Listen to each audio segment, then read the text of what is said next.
Denny Caknan dan lagu berbahasa Jawa sekarang begitu populer di media sosial, terutama di YouTube.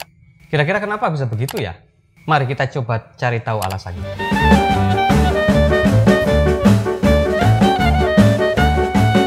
Lagu baru Denny Caknan berjudul Kalih Welasku sudah ditonton lebih dari 15 juta orang dalam kurun waktu hanya 10 hari saja.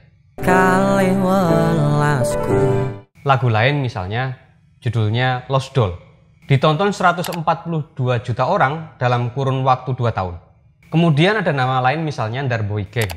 Lagunya yang populer berjudul Mendung Tanpa Udan sudah ditonton 70 juta orang dalam kurun waktu 1 tahun. Mendung tanpa udan. Oke, sebagai sebuah perbandingan saja, band paling populer tahun 2022 misalnya Dewa 19, lagu Pupus yang masih berada di bawah label Aquarius Musikindo tercatat ditonton 83 juta orang dalam kurun waktu 10 tahun. Dalam konteks ini mungkin yang paling mendekati adalah Tulus, Payung Teduh, dan 420. Akan tetapi ada sebuah hal yang patut diingat bahwa mereka semua menggunakan bahasa Indonesia sebagai liriknya. Penggunaan bahasa Indonesia ini tentu saja menjangkau pendengar yang lebih luas. Beda dengan Denny Caknan misalnya yang menggunakan bahasa Jawa. Dan penggunaan bahasa Jawa ini mungkin lebih bisa dinikmati mereka yang memang menguasai dan mengerti bahasa Jawa.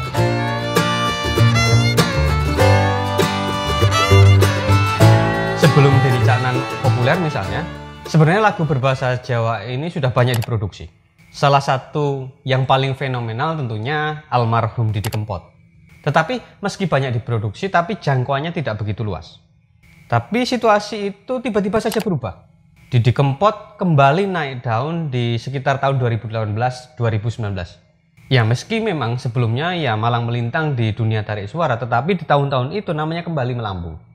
Lagu-lagunya banyak dikonsumsi oleh kalangan menengah ke bawah. Di sekitar itulah tiba-tiba muncul fenomena sebutan untuk Didi Kempot. Mulai dari Godfather of Broken Heart, Sobiat Ambyar, Bapak Loro Ati Nasional, dan berbagai sebutan yang lain. Ini adalah sebutan bagi Didi Kempot yang seringkali menyanyikan lagu-lagu bertemakan cinta dan patah hati. Dan semenjak Didi Kempot kembali populer, lagu-lagu berbahasa Jawa kemudian banyak diminati, terutama oleh kalangan kaum muda.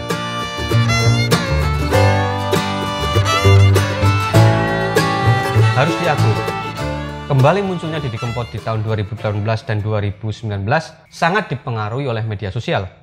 Dengan media sosial ini, generasi yang sebelumnya tidak mengenal Didi Kempot dan lagu-lagunya menjadi lebih akrab dengan sosok tersebut. Dan saat Didi Kempot meninggal misalnya pada 5 Mei tahun 2020 yang lalu, warisan lagu-lagunya ternyata mewarnai pendengar musik Indonesia, terutama anak-anak muda. Pasca meninggalnya Didi Kempot, tongkat kepopuleran lagu-lagu berbahasa Jawa kemudian berpindah tangan. Yang semula berfokus pada Didi Kempot kemudian bergulir ke pihak yang lain. Dari situasi inilah muncul nama-nama baru seperti Denny Caknan, Darboy Gang, Via Valen, Nela Karisma, dan nama-nama yang lain. Mereka mungkin sudah berkarir sebelum Didi Kempot meninggal dunia. Akan tetapi bisa jadi belum sepopuler sekarang. Dan begitu anak-anak muda ini kemudian terlanjur mencintai lagu-lagu berbahasa Jawa, secara tidak langsung momentum ini dipakai oleh Denny Caknan dan kawan-kawan untuk mengisi kekosongan yang ditinggalkan oleh almarhum Didi Kempot. Dan begitu media sosial menaikkan nama penyanyi-penyanyi tersebut, maka setelah itu bisa ditebak. Beramai-ramai acara televisi swasta kemudian mengundang mereka, entah itu untuk event menyanyi, wawancara, dan berbagai perhelatan yang lain.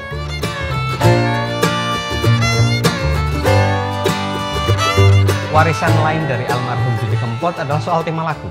Tema lagunya memang mungkin tentang cinta, akan tetapi menjadi lebih spesifik karena cinta itu kemudian berujung kepada patah hati. Patah hati yang dialami oleh seseorang. Dan ternyata hal ini cukup menyita perhatian, terutama para anak muda. Generasi sekarang, generasi anak-anak muda sekarang ternyata jauh lebih tersentuh oleh tema-tema dan lirik lagu yang demikian. Di samping itu memang lagu bertemakan patah hati ini dianggap relevan dengan kehidupan mereka. Dan hal itu terbukti ketika kemudian Denny Caknan populer, lagu-lagunya memang kebanyakan berkisah soal patah hati yang dialami oleh seseorang. Selain itu, lirik lagu dan melodi yang easy listening turut membuat lagu berbahasa Jawa ini mudah dicerna. Sekali lagi, hal-hal yang saya sebutkan tadi itu ternyata juga ada di lagu-lagu milik Denny Caknan.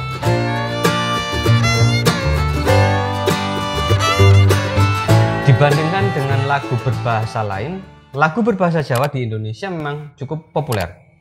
Ini tak terlepas dari kenyataan bahwa sebaran penduduk di Indonesia mayoritas ada di Pulau Jawa. Selain itu, suku Jawa juga merupakan suku yang mempunyai persebaran hampir di seluruh provinsi yang ada di Indonesia. Apalagi dari zaman dulu kita mengenal adanya program transmigrasi, di mana penduduk Pulau Jawa kemudian disebar untuk menyentuh dan menghuni daerah-daerah terpencil yang produktif di pelosok Indonesia. Situasi itu membuat bahasa Jawa kemudian menjadi bahasa yang cukup populer di mana-mana. Hal ini menjadi sesuatu yang cukup memudahkan mereka yang bukan orang Jawa untuk mendengar lagu-lagu berbahasa Jawa. Apalagi dari dulu kalau kita bicara soal konstruksi budayanya dan politiknya, Pulau Jawa ini dikenal sebagai pusat politik dan pusat budaya. Secara tidak langsung, hal ini berimbas kepada cepat populernya lagu-lagu yang berbahasa Jawa, termasuk lagu-lagu yang dipopulerkan oleh Denny Caknan. Demikian kawan-kawan, beberapa alasan mengapa Denny Caknan kemudian cukup populer akhir-akhir ini. Jika ada tanggapan, jika ada saran dan mau diskusi, silahkan tulis di kolom komentar. Terima kasih sudah menyimak. Sampai jumpa.